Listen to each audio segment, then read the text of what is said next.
Tal como o Paulo Azevedo dizia, não venho aqui ensinar nada, venho só contar o que é que foi ou qual é esta minha história que tenho para contar. A história começa em 2010, aliás, 2009, e estava no primeiro ano da faculdade, estava em casa, já tinha acabado as aulas, e estava farto de estar em casa. Não tinha nada para fazer, estava assim meio tempo um bocadinho mau, era inverno, mas apetecia-me sair de casa, apetecia-me fazer qualquer coisa. E tinha uma vez conversado com um amigo meu da turma que se calhar era engraçado um dia irmos para a rua tocar guitarra e cantar e sentirmos ali e sermos ali um bocadinho artistas de rua. Portanto, vou já dar aqui o parênteses, não vou cantar nem tocar aqui, pelo vosso bem, porque nós de facto não éramos assim nada bons artistas, mas queríamos ver a experiência. E então eu estava em casa e liga-me este amigo, o Lourenço, e dizer, olha, não temos nada a fazer, bora para a rua, vamos lá experimentar. E assim fomos. Portanto, decidimos ir para o Chiado, em Lisboa, e estivemos lá a tocar. Graças a Deus, o Lourenço chamou um terceiro amigo que tocava muito bem jambé, esse sim, tocava bem, e ele veio connosco ao início. E então fomos tocando, curiosamente, e acho que solidariamente, as pessoas iam passando e iam deixando as suas moedas na capa da viola que nós tínhamos posto. Era a altura de Natal, as pessoas estavam, se calhar, muito generosas, e por isso é que nos foram dando. E estivemos lá a tocar, já não lembro, mas talvez 2, 3 horas, e quando acabámos, era mais ou menos a altura de jantar, estávamos a pensar o que é que íamos fazer ao dinheiro. Portanto, entretanto, o nosso amigo do Jambé já tinha ido embora, portanto, éramos só nós os dois, eu e o Lourenço, e 2018 anos, portanto, a primeira ideia, começámos logo a fazer contas. Portanto, a Imperial aqui no Chiado custa 1,5€, portanto, temos 50€, portanto, isto ainda dá aqui para material para o resto da noite. Era uma ótima ideia, mas não fomos por aí. Depois pensámos, calhar vamos aproveitar, como é a altura do Natal, e vamos já despachar presentes que vamos querer oferecer às pessoas que tínhamos que oferecer. Estávamos ali a discutir e não sei bem porquê, mas houve ali uma coisa que nos interpelou. Olhámos à volta e naquela rua estava também um sem-abrigo. E que ao contrário de nós, que tínhamos uma capa de viola cheia de moedas, tinha o seu chapéu vazio. E houve ali qualquer coisa que nos fez decidir vamos ter com ele, vamos convidá-lo para jantar. E oferecemos-lhe jantar com as moedas que tínhamos ganho. E assim fizemos. Fomos ter com ele. Uma coisa, se calhar, pouco normal que nós temos, que é olhar para um sem-abrigo e sentir que ele é... e olhar para ele como uma pessoa.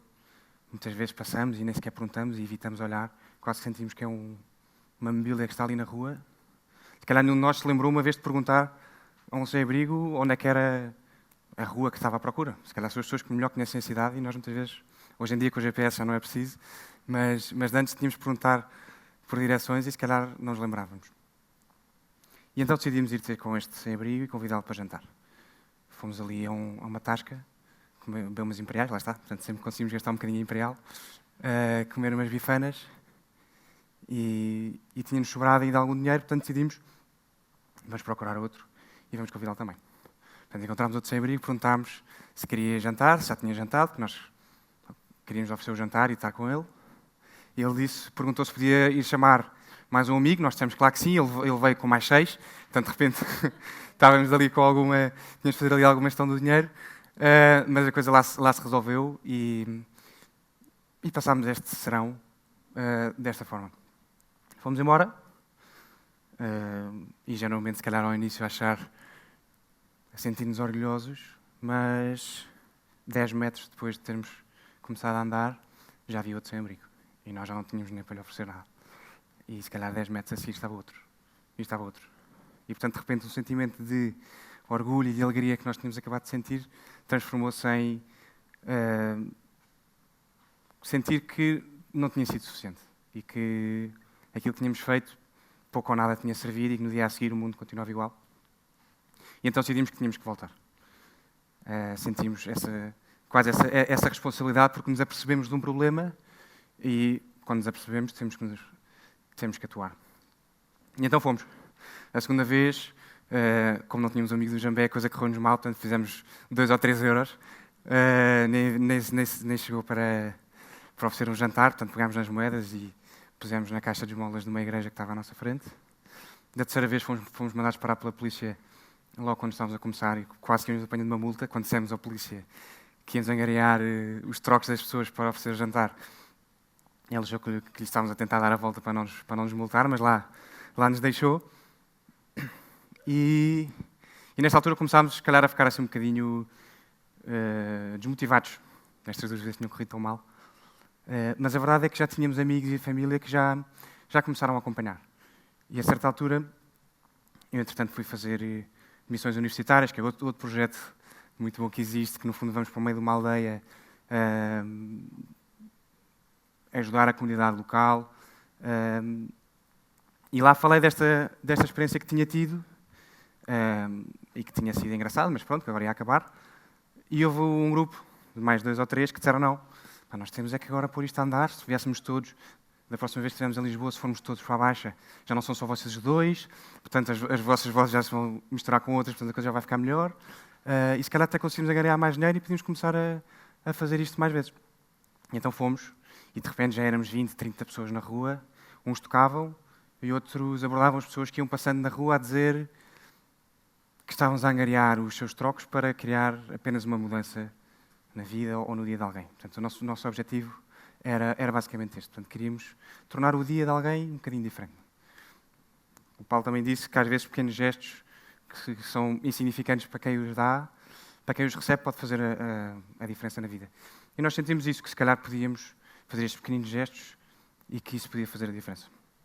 E então montámos um projeto oficial e que tinha este objetivo: recolher trocos na rua para depois criar apenas uma mudança.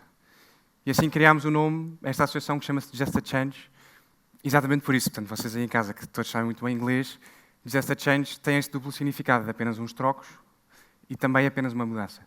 E era exatamente isso que nós queríamos fazer. Portanto, assim começámos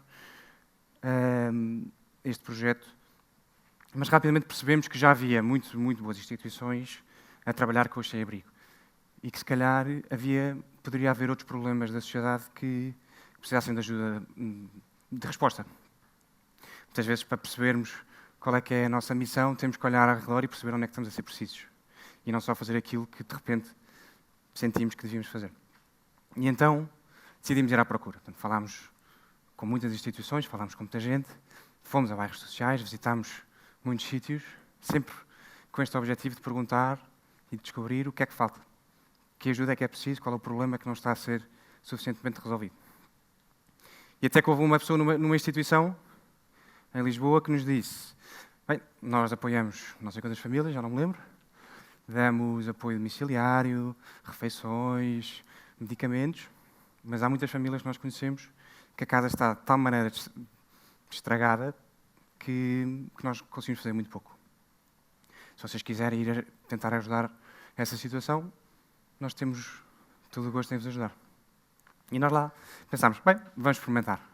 A casa precisava, supostamente, tinham-nos dito que a casa, que era uma casa, precisava de ser pintada e assim arranjada.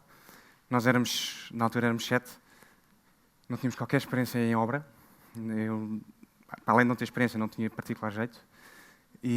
Mas decidimos ir e pegámos nos pincéis, pegámos nos rolos, pegámos numa lata de tinta e fomos.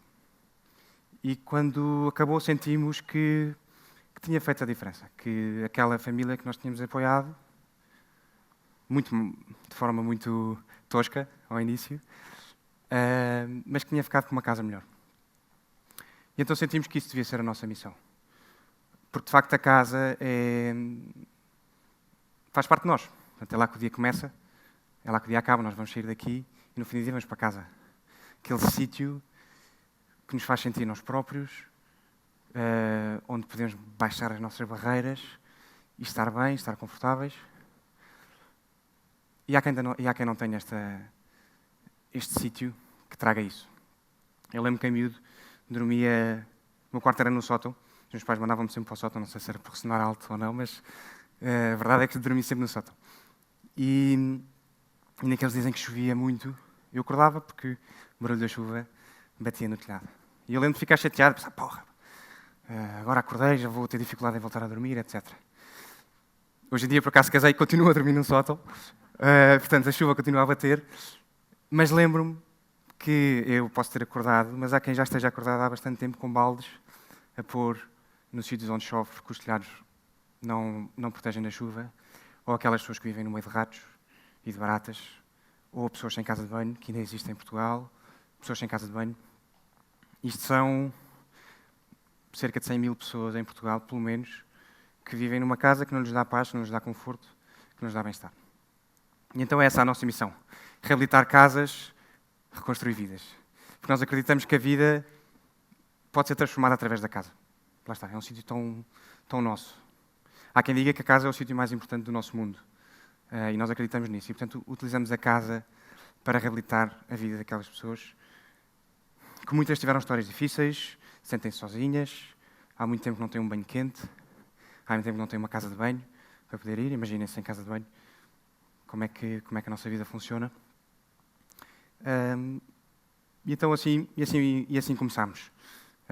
Já reabilitámos 205 casas e já mobilizámos mais de 5 mil voluntários. E este ponto aqui para mim é muito importante, a questão do voluntariado. Portanto, um voluntário é um mensageiro de paz, é um mensageiro de esperança, é aquele que leva a alegria e contagia com alegria. Eu acho que a alegria é das coisas mais importantes para a nossa vida e poder contagiar a alegria aos outros faz a diferença. A alegria não é estar sempre contentíssimo e que a vida nos corre sempre bem, não. Só ouvimos aqui várias rasteiras que a vida nos pode dar, mas encarar isso com esperança e com alegria faz diferença. E, portanto, o voluntário é alguém que vai em missão, não vai em trabalho, e a sua principal missão, ou o seu principal objetivo, é ir ao encontro daquelas pessoas que queremos ajudar, ouvi-las, falar com elas, ser um ombro amigo e querer mudar-lhes a vida e dar-lhes memórias de alegria e de esperança. E isso para nós faz toda a diferença. Um voluntário, o termo voluntário ou a definição de voluntariado é uma forma de amar organizada. Portanto, o voluntário é aquele que sai de si próprio, esquece a si próprio para se entregar a outro. E isso é a única fonte, ou a principal fonte de alegria na nossa vida, quando nós saímos nós próprios e nos damos ao outro. E um voluntário faz de forma totalmente gratuita. Não só não vai ter nada em troca, mas principalmente é gratuito porque não tem a certeza se vai fazer a diferença. E não tem a certeza se é realmente preciso. Nós, quando ajudamos alguém, quando vamos reabilitar a casa de alguém, nós não assinamos um contrato com a pessoa a dizer eu declaro que a minha vida vai mudar depois desta obra acontecer. Claro que não, não é? E, portanto, nós não temos a certeza se isso acontece. Nem muitas vezes não temos a certeza se a pessoa realmente merece. Mas isso é um exercício muito difícil e muito perigoso de se fazer. Qual de nós não merece um gesto de amor, um gesto de alegria e uma segunda, uma terceira, uma quinta, uma 12ª oportunidade. E é isso que nós tentamos dar, é isso que estes voluntários vão fazer. E eu acredito que o voluntariado é uma escola de vida porque nos ensina exatamente a fazer estes gestos gratuitos, sem ter a certeza de resultado e sem ter a certeza que é preciso. Porque acho que na vida o que nos vai aparecer à porta são principalmente estas situações. Quando alguém ao nosso lado, se calhar precisa de ajuda, mas se calhar se eu não ajudar não faz muito mal, ou se eu ajudar se calhar não vai fazer grande diferença. E, portanto, são esses pequenos gestos invisíveis que nos batem à porta todos os dias, e o voluntariado é uma forma de o fazer e que nos transporta depois para a nossa vida pessoal também. Já passaram 10 anos, portanto isto já começou há 10 anos. Nos primeiros 5 anos nós estudávamos, estávamos na faculdade e, portanto, isto era um projeto que fazíamos nos nossos tempos livres. Depois, quando a faculdade acabasse e nós íamos trabalhar, sempre pensámos que tínhamos que passar o projeto para alguém que estivesse na faculdade ainda, porque, de facto, gastávamos muito tempo com aquilo e, quando começámos a trabalhar, não íamos ter tempo para isso. Mas, a certa altura, pensámos que e se isto fosse maior? E se isto pudesse ajudar mais pessoas? Se isto pudesse mobilizar mais voluntários? Reabilitar mais casas? Mas, para isso, precisávamos de pessoas que se dedicassem tempo inteiro ao projeto e que tentassem fazer daquilo uma organização maior. Nós éramos muito pequeninos nessa altura, estamos em 2015. Portanto, eu, nessa altura, ofereci-me, pensei que, de facto, havia muita gente em Portugal que precisava de ajuda, precisava de uma casa reabilitada, havia muito pouca resposta e, portanto, nós novamente, sentimos-nos responsabilizados para fazer mais. E então, nessa altura, decidi rejeitar uma proposta de trabalho que tinha e ofereci-me para trabalhar a tempo inteiro no projeto, sem receber ordenado, porque éramos muito pequeninos, não tínhamos dinheiro nenhum. Mas ofereci 1 ano e se isto durante 1 ano a coisa pegasse e conseguíssemos começar a ter mais apoios, mais voluntários e podermos começar a ajudar mais pessoas, se calhar valia a pena. E então comecei. Ao início muito difícil, estava sempre sozinho. Trabalhar sozinho não é fácil, principalmente quando se tem que implementar um projeto de crescimento, que era aquilo que nós queríamos fazer. Mas lá começámos. Uns meses depois juntou-se outro dos fundadores e, infelizmente, juntos começámos a ir buscar apoios, começámos a ir buscar mais parcerias e hoje em dia já somos 10 pessoas a trabalhar, reabilitamos 50 casas por ano, com mais ou menos 1000 voluntários e isto diz-nos que, a mim ensinou-me que, às vezes, quando traçamos um plano na nossa vida, um caminho ultra definido, que era o que eu tinha, eu pensava, vou estudar, depois vou para a faculdade, depois vou começar a trabalhar, depois vou tirar uma pós-graduação qualquer e vou trabalhar, vou estar numa empresa. Mas um caminho que é seguido à risca é um caminho que não olhou à volta e não olhou para os estímulos e para as oportunidades e para os desafios que lhe foram chamados.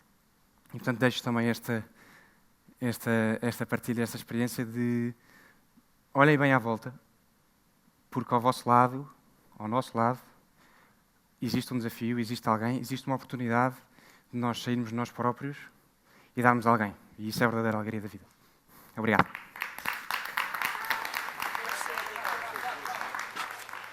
São 6 da manhã. Os Just a Change começam muito cedo. 6 da manhã é isto. Já está a arrancar.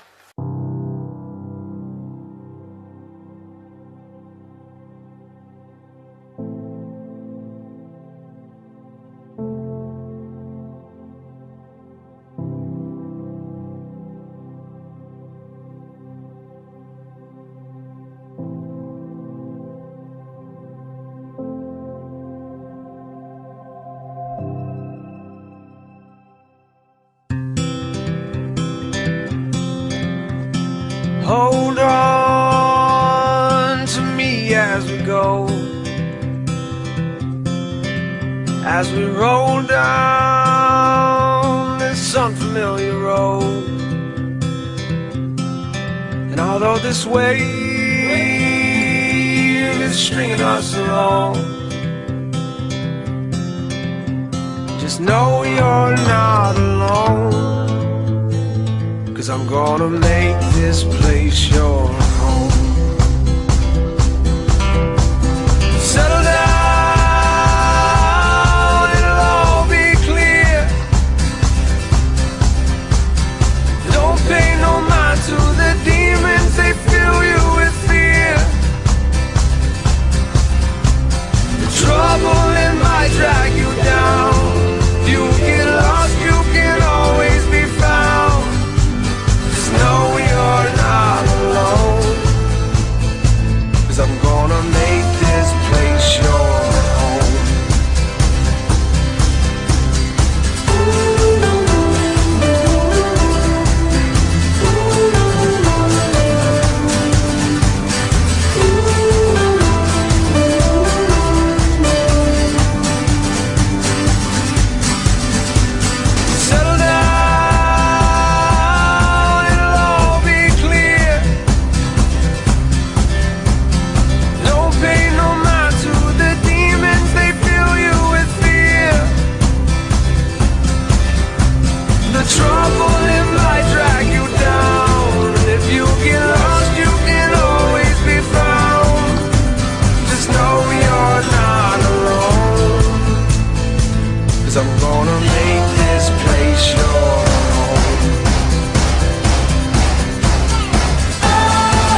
Há aqui um momento de viragem, que é aquele momento em que tu decides que não podes continuar a seguir o teu trabalho ou se calhar ir trabalhar numa empresa e que tens que dedicar 100% a isto, à Just a Change e ao projeto.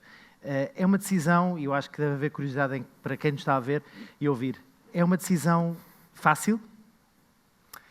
Olha, eu tenho uma particularidade, que eu não penso muito nas decisões que tomo. Tem coisas boas, às vezes, também tem coisas más. Mas acho que sou um homem de fé e que não são só as nossas decisões que vão ditar a nossa vida, também a forma depois como as encaramos.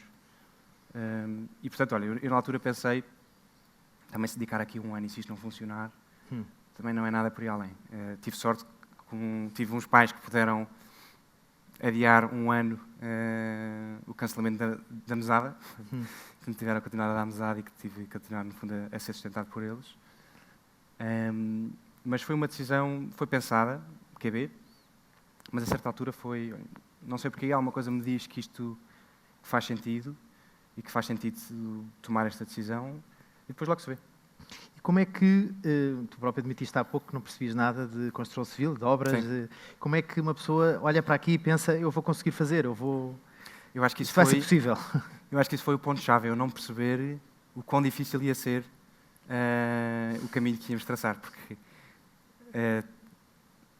claro que isto não é a coisa mais, ou seja, também há outras coisas muito, muito complicadas, mas trabalhar no mundo da construção e alguém que não tem mínima experiência em arranjar uma casa, a começar um projeto desses, estávamos muito longe do ponto em que estamos agora e em que queríamos chegar. Portanto, muita ingenuidade do nosso lado, mas foi isso que fez a coisa acontecer. Ainda bem. E depois, durante os primeiros 5 anos, foi totalmente tentativa e erro. Portanto, em todo o país? Vocês sim, trabalhamos principalmente em Lisboa e no Porto.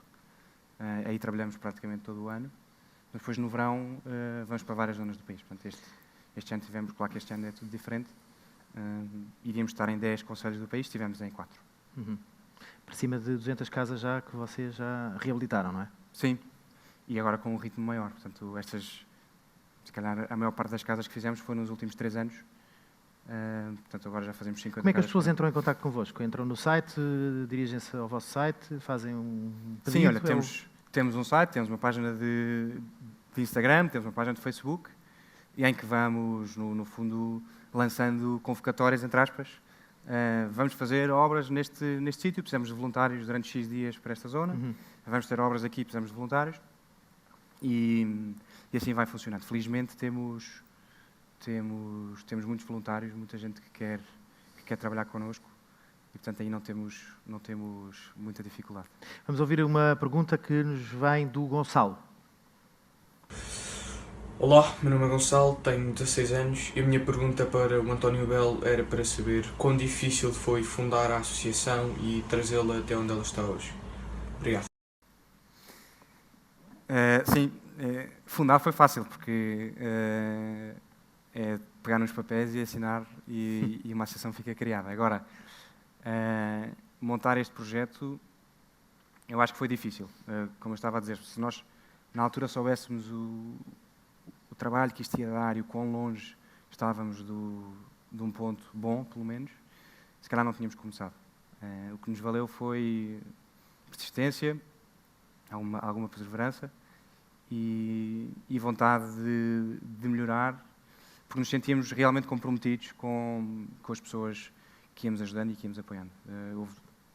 Uma das histórias que mais me marcou foi nós estávamos a reabilitar a casa de uma senhora e ela falou que os vizinhos, eram um casal de idosos, que tinham que dormir com plástico em cima da cama, porque quando chovia em cima da cama. E eles não tinham força nem espaço no quarto para mudar a cama de sítio. E estamos a falar no bairro da Lapa, um dos bairros, se calhar, mais caros de Lisboa. E nós não conseguimos ajudar essas pessoas. Na altura não tínhamos recursos, éramos muito pequeninos, foi no início. E isso marcou-nos, porque foi histórias como estas que nós pensámos, isto não pode voltar a acontecer. Nós temos que arranjar forma de conseguir ajudar mais pessoas e ajudar cada vez melhor. E é isso que nos tem feito caminhar. A pergunta da Teresa tem a ver também com este ponto. Vamos ouvir a Teresa. Olá, meu nome é Teresa Meireles e tinha uma pergunta para o António Bell. A minha pergunta é, de que maneira é que o Just a Change teve de evoluir e como é que conseguiu ultrapassar as barreiras para conseguir evoluir da melhor maneira? Como é que evoluiu? Como é que evoluímos? Tínhamos sempre esta característica de nunca estávamos satisfeitos com o resultado que estávamos a ter. E isto às vezes a nossa vida pode ser chato porque estamos sempre descontentes com o que estamos a fazer, mas ao mesmo tempo também é uma força para melhorar e para ultrapassar obstáculos. E portanto, obstáculo a obstáculo, íamos percebendo como é que se podia dar a volta e não desistimos. E as barreiras, quando elas aparecem, as dificuldades, que era o que a Teresa perguntava, perante a dificuldade não se desiste, mas o que é que nos... a motivação está lá, A motivação está lá, é ver estas pessoas que, ou aquelas que já tínhamos apoiado e que tínhamos percebido que tinham feito a diferença, ou aquelas que sentíamos que ainda faltava apoiar e que não podíamos desistir. Claro que na altura, quando uma dificuldade nos aparece, não é assim tão simples e chegámos várias vezes se calhar ter alguma desmotivação e vontade de desistir. Mas não sei, obra divina talvez, havia sempre alguma coisa que nos fazia dar a volta e querer continuar. Acho que é importante trabalharmos a equipa. Se eu tivesse fundado isto sozinho, se calhar nem tinha durado um dia. Portanto, se calhar da segunda vez que fomos tocar para O baixo, sustento já de ter não iria. um grupo de pessoas a trabalhar connosco é importantíssimo. É não importantíssimo, é vital. faz diferença. Faz diferença porque eu uma vez ouvi dizer que numa família as graças dividem-se e as alegrias multiplicam-se. E eu acho que numa equipa também é isso, e num grupo de amigos. Portanto, quando as dificuldades apareciam, eram divididas e, portanto, cada um tinha um bocadinho que conseguia suportar e, portanto, juntos conseguíamos ultrapassar. E quando as coisas correm bem, é multiplicado. Vamos ouvir a pergunta da Carlota, que é virada para o futuro. Olá, o meu nome é Carlota e queria fazer uma pergunta ao António Bell. Como é que imaginas o Just a Change dentro de 10 anos? Olha, isso é uma pergunta que me ocorre muitas vezes, mas que tenho dificuldade em arranjar uma resposta. Quando me perguntavam isso no início, eu dizia que o projeto provavelmente estaria nas mãos de outras pessoas, porque eu já tinha começado a trabalhar e portanto, já não estaria connosco. Não diria de certeza que queríamos estar aqui e que eu iria, no fundo, dedicar a minha vida a este projeto, com mais várias pessoas. Portanto, daqui a 10 anos, eu gostava que não só nós, mas que outras pessoas e que outras organizações se juntem para reabilitar mais casas e para ajudar mais pessoas, seja em Portugal, seja na Europa ou até no mundo, porque o problema é muito maior que a resposta e nós sozinhos não vamos lá e, portanto, se tivermos pessoas e organizações que se queiram juntar, ficamos muito contentes. Portanto, daqui a 10 anos, quero imaginar um Portugal cheio de pequenos Just a Change e outras organizações que estejam a trabalhar neste problema e que possam ajudar e tentar mudar a vida do maior número de pessoas possível. António, antes de terminar, há aqui uma pergunta que também se impõe, de facto, que é perceber como é que é o financiamento de tudo isto, como é que acontece, como é que há dinheiro para isto, para se fazer isto, para se reabilitar estas casas. Como é que é o processo? Sim, olha, isso é um processo em construção. Nós temos o objetivo de tentar ser o mais sustentáveis possível, porque para podermos crescer e para podermos ajudar mais pessoas, só se dá. E, portanto, temos aqui um modelo que acaba por tentar juntar várias fontes de receita e tentar alinhá-las o máximo possível com o nosso trabalho. O primeiro ponto é nós queremos, em cada obra, dedicar o trabalho e, no fundo, desenhar a obra em conjunto com a pessoa que lá vive. E, portanto, precisamos de poder ser versáteis ao ponto de escolher aquela cor, ou de escolher aquele material, ou de fazer aquele tipo de intervenção. E, portanto, não podemos sobreviver só de apoios de material. Mas há esses apoios existem. Mas sim, portanto, o que é que nós temos de apoio? Temos empresas, nossas parceiras, que nos dão, ou que nos dão materiais, ou que nos apoiam financeiramente. Depois, onde trabalhamos, temos sempre também apoio das câmaras municipais. Portanto, as câmaras apercebem-se deste problema nos seus conselhos e não têm forma de o resolver e, portanto, apoiam-nos para nós podermos resolver nos seus conselhos estas obras, estas famílias. Depois temos empresas que se juntam connosco no fundo para fazer voluntariado corporativo ou team building social, como possamos dizer, que no fundo vêm connosco para as obras e têm assim um dia diferente. As empresas gostam muito deste género de coisas porque precisam ter colaboradores felizes, isso está provado que ajuda nos negócios, e querem também ter a sua marca no mundo e fazer a diferença. E, portanto, procuram projetos como o nosso para poder participar. E nós convidamos as empresas para virem, venham trabalhar connosco, nós oferecemos um dia diferente aos vossos colaboradores, contrapartida, vocês apoiam-nos financeiramente na obra. E depois o último apoio, ou a última linha de receita que nós temos, a filantropia. Portanto, nós temos doadores, temos pessoas que nos dão dinheiro, e temos os voluntários, que além de serem voluntários, também são doadores. Portanto, quase todos os voluntários que estão connosco apoiam-nos também financeiramente, com um valor muito, muito pequeno, mas que faz a diferença. E, portanto, com estas 4 linhas, vamos sobrevivendo. Exatamente. E assim vai continuar. Esperemos António, que sim. muito obrigado. António Belo, da Just a Change, o nosso terceiro e último orador deste congresso. Obrigado.